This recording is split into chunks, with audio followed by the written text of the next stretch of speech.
Okay, we are here now.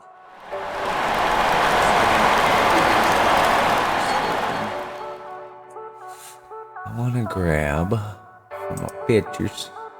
I think it's in the pictures. I think it's in the... Nope, hold on now. Cap cuts, Detroit beat down. Okay. We're going to pop that up now. Let's just take a look here. What we got going on here? Alright, so this is where we have me setting up some video here.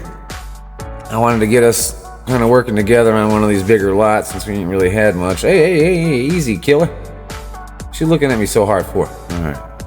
So who do we have? We have Jose. And Jose's out there on the sticks. He's hanging out with Corey. And them two are going to work together for a little bit here. This day wasn't too bad. The temperature was nice. This was actually a day before Corey got horribly sick. Like after this day, we ended up going and getting, which is only like a handful of miles away. It was, oh man, what's the name of that place? I don't know. It's like a local Detroit roast beef. Basically, they're known for the Reubens. Corey could tell you in the comments if he watches this and makes a comment. But anyway, he got food poisoning, I'm pretty sure, from that place. Let me tell you something right now. Let me tell you something right here. I got this thing. Actually, I don't even know if I can take this off here. Let me tell you something right now. I've never, in my entire 47 years of being alive on this planet, have witnessed somebody puke and other things. Smell bad. So much in one day. I thought it was a goner. I thought I was going to be buried in Detroit somewhere. One of my last jobs. I didn't think he was going to make it. You may make it. You may not. I've never seen somebody this sick. I had to do all the work by myself, which made for some good content. Thank you, Corey. But he had to drive for me. I don't have that license still. I'm working on that this year, but I'm telling you, he had to drive, so we needed him in that truck. He wanted to punch out. I said, hell no, dude. Give up? Give up? What are you saying to me? Can you lift your head up? Can you see above the steering wheel? Let's go, son. But anyway, let me pull this thing back down to here, put it where it belongs. Oh, crap. I think I pinched it. Hold on, man. Oh, shoot. It's pinched. Why do we do this? It pinches! It pinches! Got it. I finished it. I made it. All right. Sorry about that. I had to show you how serious it was, though. So as you can see here, Jose is going back and forth, and he knows the back and forth, but he tries to stay ahead of Corey so much. He's worried about Corey catching up, which there's nothing wrong with it. I mean, you don't want people to catch up to you, but sometimes you're pushing a lot of sealer, and there ain't really much you can do about somebody catching up to you. You have to let them push out a little bit with you, and they ain't gonna be pushing out much. They'll push out for maybe 30 seconds with you, and then they'll have to go back and get their lines where things start drying up. Now looky here. See, Jose should have already had this sealer going. Like once he got so close, he should have had me pull up, and he should start dumping that sealer before Corey ran out, because Corey can stop and push for a second. But we'll see. We'll see how it works out. Jose also likes, we call it Lake Jose sometimes when we work with Jose. You'll see what I mean here in a minute. But look, this is a decent sized church. So now it's, we're switching it up here. We wanted to move, Corey's still here. He's still working. But Jose's gonna take a break, and guess who hops in? So here we go. We're trying to get this baby done. Now we fly. Alright, see, that's another thing you do as if you're pushing. If you got a little small section like that, while the other guy's pushing out an area and like he's trying to get his little spot done, go ahead and push it out and finish out that little spot. So when he comes by to grab footprints, he ain't gotta go up in that little nook. You've already taken that care of. You've already taken care of that for him. So what the hell is it? You guys just had a stroke. See, I kind of made a little line out here. You can't really see it, but there's like a tiny line. I just kind of ran a small brush, just kind of give me an, uh-oh. What's Jose doing to us? He already has this big pile, which we saw was necessary. We need that big pile. Oh no, Jose, please. Oh no, mon ami. Oh no! Jose! He's killing us! He's like, you're not dead yet. Hold on, my friend. Chavo! Oh. Lake Jose. It's okay. We ended up pushing out just past this, like kind of over where that arrow was showing, about another brush width or so. Once we got to the bottom and realized we had still enough sealer to probably do a driveway. I'm like, what the? I'm yelling at him right now. Jose, why? Jose, come on, Jose. No. Why you do this? Why did you do this? I was like, well, come on, brother. You're supposed to be my friend. That's what I said. You're supposed to be my friend, Jose. You're making me work too hard. As you can see, I mean, you just see that big. You can see the lake at the bottom. Beautiful view, isn't it? I mean, right now I'm pushing it around the corner, trying to take all that material around this corner. I can't leave anything in the lane. You know what I mean? Then we have to drive out of here. So I'm like, oh gosh, what am I gonna do here with all this stuff? Pull it around, push it up here. Push this up here. Jose, you son of a bitch! Oh, Nick's almost out of material. This is where I was like, all right, Nick, I guess, just, run out what you can, and, we got enough to finish, so do what you gotta do, buddy. If you gotta get out of here, you gotta get out of here. Take the boys with you and punch out when you get back. No more company dime for you fellas. If your material's gone, you go. And sometimes we'd steal a guy or so, but we had enough guys. We had 4 guys there. Oh, I think I know what I gotta do now. I don't think Angel knew that Nick was out of material. And I can tell Dennis didn't know either. He's like, yeah, come on back, man. Come on back. Wait a minute. And Nick's like, oh, come on. Really, Angel? I got to pull out, bro. Angel? What you doing? It's no good, my friend. Let me in here. And Angel's like, you know what? Okay, fine. I'm going back to the truck then. You guys don't want me in this thing? And then, whatever, bro. On second thought, thinking about it again, I think maybe, I thought he was just trying to back that thing up past Nick so that Nick could pull out. Whatever, man. I thought this and I thought that. No. Well, you guys are leaving. Nick's probably like, get in. And I'm like, listen, you guys are going home. They're like, what? Yeah, you guys are done. No more material. You guys get to go. We'll finish out. Really? Yeah. Nick's like, let me check my trailer, make sure I'm good. Double check everything. Everything looks pretty sweet. O'Neill's heading in because, he rode in with those guys, so he's going to go. We kept Nick, we kept Luke, me and Corey, and we finished this day out. Later, amigos. It's a pretty fun day, though. I mean, this guy was like, man, you guys really... He said, you some bad dudes. I think that's what he said. You guys are some bad dudes. Yeah, we blew this one out pretty quick. So Corey's waiting for me patiently, making sure I'm good. I'm like, oh gosh. He's like, hey, easy. All right. Let's go, Corey. Let's get this baby done.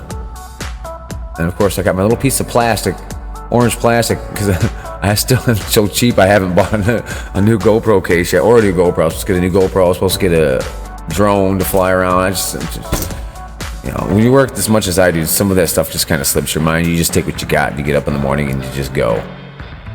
But I might actually break down and order something. My daughter's here; she can get it for me. I always worry about stuff coming in the mail and stuff. I'm never home, and I live in a trailer park. It's an actual concern. Matter of fact, short story here. I lived with my daughter. Her address was messed up with Google and stuff, and some other dude was getting my stuff. Well, he almost got something else, but I fixed it, and I told him he was a thief. Oh no, yeah, you're a thief, bro. I've had numerous items here, and numerous items come here, and so is my daughter. So I don't even want to get talking about that. It just irks me, man. People are just so greedy, man. He's like, oh, I brought your thing back the one time. Oh, hey, we got a fan. He's like, yeah, that looks cool, but they're getting far away now. I'm out of here, bro. Anyway, I told that guy he was a thief. He didn't believe me. But he's, oh, I brought something back before. He brought like a $10 Ethernet cord and put it on my porch after he stole like two $90 pair of headphones and some other stuff that I know was going to his house because it showed a picture of where it delivered it. And I finally found it. It was like not even the same road. It was like a side weird road, and I just happened to catch the porch that was on the picture, and I noticed something about it that was similar. Kind of double checked. Yep, this is the place. Anyway, yeah. Watch out where your stuff's going. Make sure you're all registered right with Google and Amazon. Just, heads up. But now we switched directions here. We kind of pulled out from that spot. Corey's gonna light himself up with smoke here. Get ready for the last little run here. I'm gonna try and get ahead of him just a bit, but he don't take him long to light up a smoke, so here we go. Let's see, now that I've gotten my cell phone lead to worry about laying material out, I can probably jam this out pretty quick. I don't know what it took us so long over there on the side, but I think I might have been running out the side and making sure that everything was covered well with that little bit I had. Alright, there we go. I love how it splashes out. It just kind of slowly like fades. It's pretty sweet. I love how the piles like they end up settling on the fast videos like this. Right here I'm about to make a move that helps Corey out. This looks really cool. See how I kind of finished out that little spot? I wanted to get him lined up with that concrete, so when he comes next to that concrete, like here he comes on this swipe. Oh no, that's me, I'm coming. But here he comes on this swipe. See how I can just go right by the concrete there? He ain't got to go up into that little section anymore.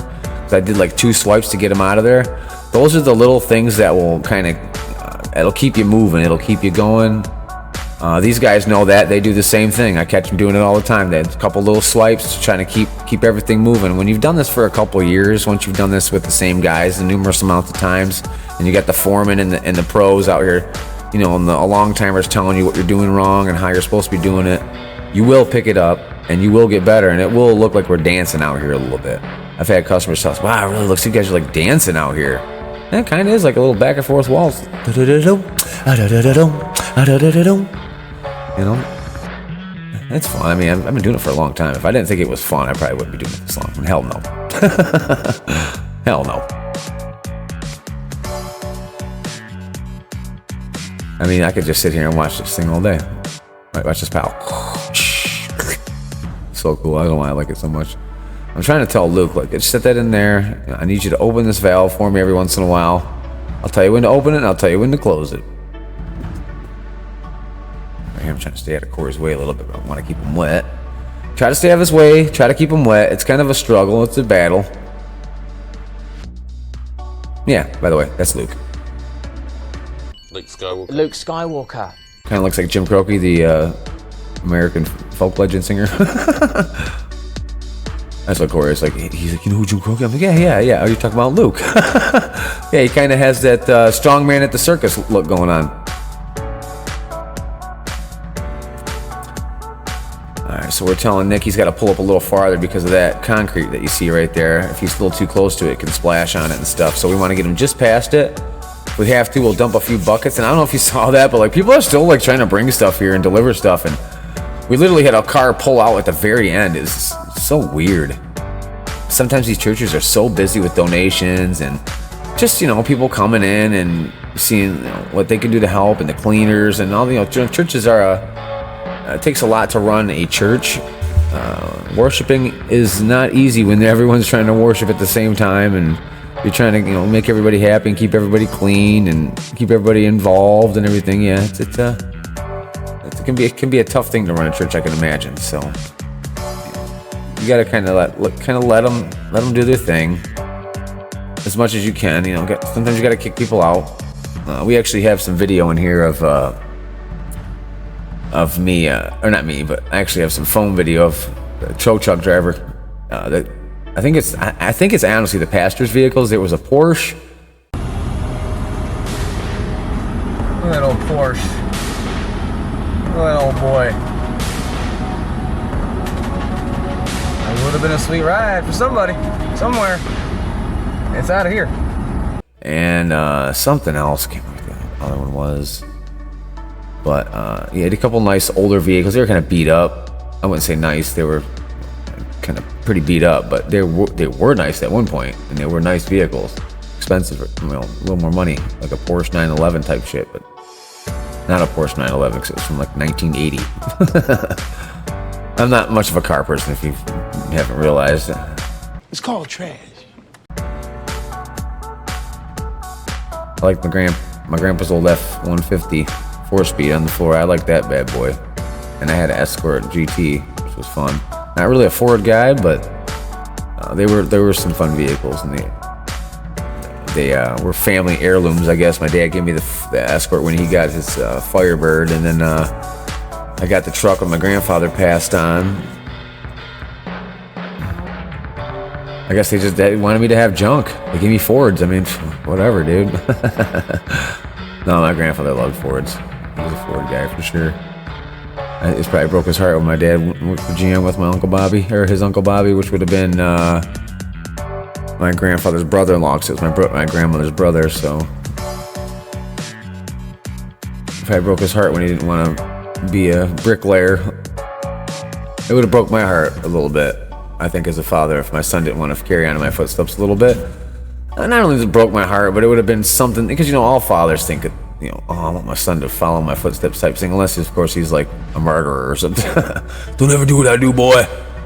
But most dads, if they have what they believe to be a hard-working, decent job, they would want their son to have the same type of work. And honestly, that's really all it is. Anything more than that, it's a little selfish. Like, I would want my son to do whatever my son felt good doing, I would hope it would be what I was doing possibly, but other than that, whatever's going to make him happiest in his life, whatever's going to get him the most financial freedom and be able to raise his family the best, that's what I would want for him. Oh God, we're almost done, boys. Meow, then we take off. All right, he took off because I told him, because we have like a few buckets already laid out there. I think he ended up having to bring a bucket or two. You can see us back there. Look at us back there, just meow, meow. There I go. It looks like we're just about done here. Yeah, we're still both over there working. And we are, look at us. Here comes Nick back. He's trying to check out and see what he thinks we might need. He's gonna fill up some more. Now there's another spot. It's off to the right, behind that car that's turning right now and along that building edge next to us back there. That looks like a bucket or something that I'm having to do after that, but yeah. That's pretty much the end of this video. I mean, got about a minute left. I didn't think about grabbing the GoPro before he took off. I don't think about that. I'm more worried about the work, obviously, but all right, here comes Nick. Like, finally, you all right? Yeah. And I'm like, yeah. All right, I'm done. Heck yeah, dude. You wipe my feet off on this carpet over here. All right, man. I'll see you guys later. All right, I'll see you, Corey. All right. Finally done. You go back over here and check on Corey. Oh, wait a minute. Oh, dang it. I gotta go do another little one bucket thing over here. All right. Get me a bucket or two. I'm gonna head over. Nick brings buckets with me. We head over. And then come to find out, I need a blower. Because it was like pretty dirty over there. He's like, yeah, he needs a blower, man. Corey's going to tape off. And Luke's going to give me a blower. All in a day's work, folks. See you next time on The Flat Black.